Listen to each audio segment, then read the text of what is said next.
Arne Slot's game management is unmatched. Yes guys, we can safely say that our manager is arguably one of the best, if not the best managers to deal with game state and change the outcome of matches through his tweaks. He did so against Brighton, and he did it again against Bayer Leverkusen, putting any doubts in anyone's mind that Xabi Alonso was a better fit to take charge of our club. So guys, if you didn't watch the game, you probably have guessed that once again the Reds failed to get into the match early on, with Bayer Leverkusen being marginally the better side in the first period.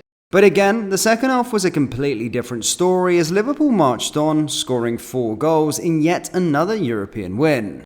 From why we struggled in the first period to how we dominated the second half, this video is for you, so hit that like and subscribe button and let's jump straight into it.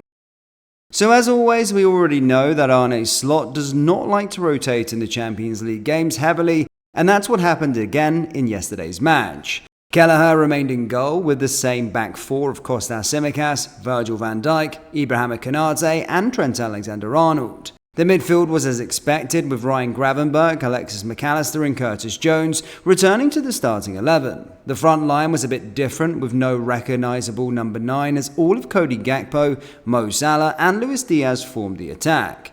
And no guys, Cody Gakpo was not the striker. You can see from his heat map he occupied the left hand side, with Luis Diaz being more central. Now it's safe to say that Arne Slot's men started the game as well expected, especially with the ball. The Reds used a 4-2-4 build-up shape and looked to progress the ball with direct passes from the flanks towards the likes of Luis Diaz, who dropped deep. This way the up, back and through pattern is initiated, with Diaz laying the ball back and one of the pivots launching the ball towards the wingers. Here you can see the same pattern but on the right hand side, with Konate, Salah and Trent combining to progress the ball. This strategy kind of worked in the early stages of the game, however Leverkusen were quick to adjust. Now it's safe to say that the Germans' approach out of possession was a bit unorthodox to say the least.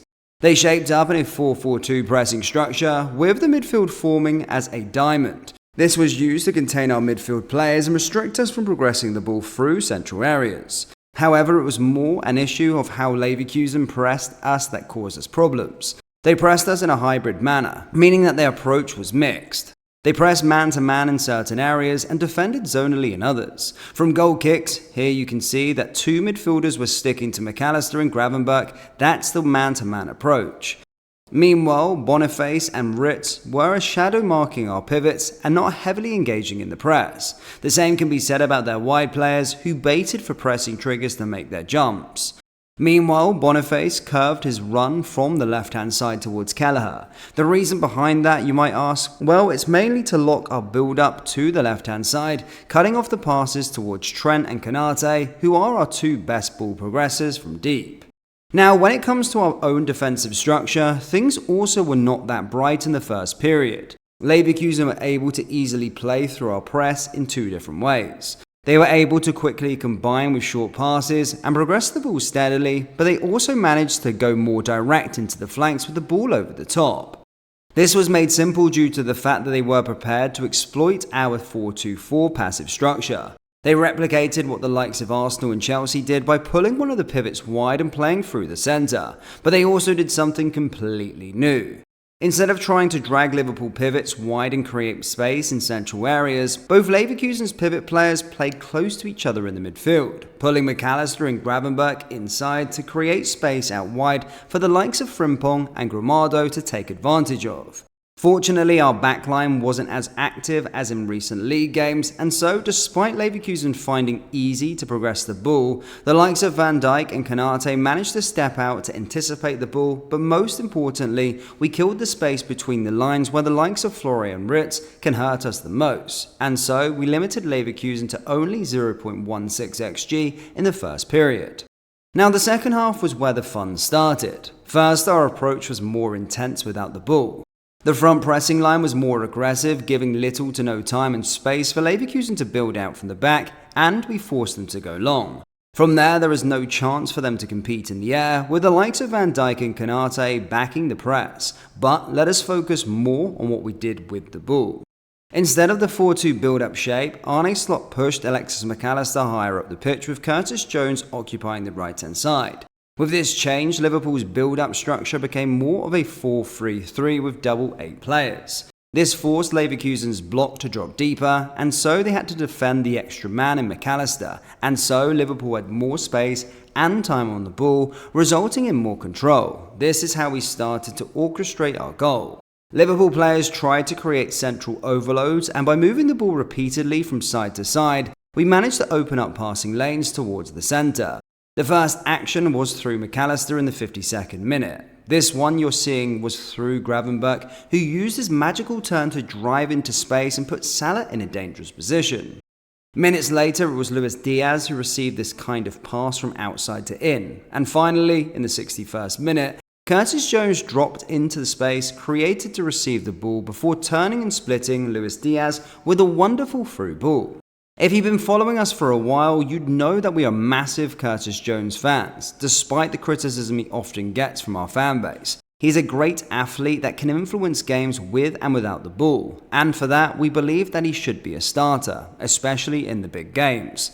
Now, if you want to learn more about Curtis Jones and what he brings to the table, make sure you check out the video we posted a little while ago. Now, going back to our game, we can safely say that once we scored the first goal, the floodgates were opened and we managed to threaten Xabi Alonso's side with almost every attack.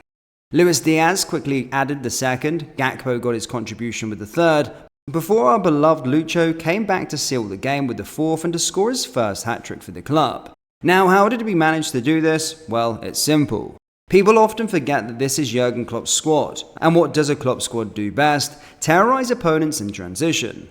Arne Slot knows this, and every time we go one goal up, we start to quickly hit our opponents with our best weapon, fast, direct, and dynamic transition attacks. And for that, we need to highlight Slot's brilliant game management once again. Yes, we might not start games in the best possible way, especially recently, where fatigue might have started to creep in with the intense scheduling of games. However, we can confidently say that Slot often gets things right as the game slowly goes by. Against Brighton, he pushed Trent more into the midfield after bringing Joe Gomez instead of the injured Konate that gave us more control over the game, resulting in us scoring twice. Yesterday, the same happened as Liverpool raised their intensity without the ball and had more control in possession thanks to Slot's tweaks, ultimately giving us 3 points on the European stage.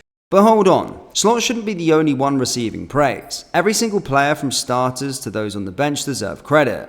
See, not every squad goes on to fully commit to a new manager in such a transitional phase. And thanks to them, we barely feel that we are going through our first season without our legendary Jurgen Klopp. They are committed to Slot's ways and they are putting their all every time they step on the pitch. Whether we start our games poorly or even end up losing some, we should still support this group of players and the manager. So, what did you think of yesterday's performance? Do you think that Liverpool should start games better? Are you impressed with Arne Slot's ability to tweak things during matches? Let us know your thoughts down there in the comment section below. And if you enjoyed today's video, why not hit that like and subscribe button and join our fast growing community. Thank you, and I'll see you all next time. Take care. Peace.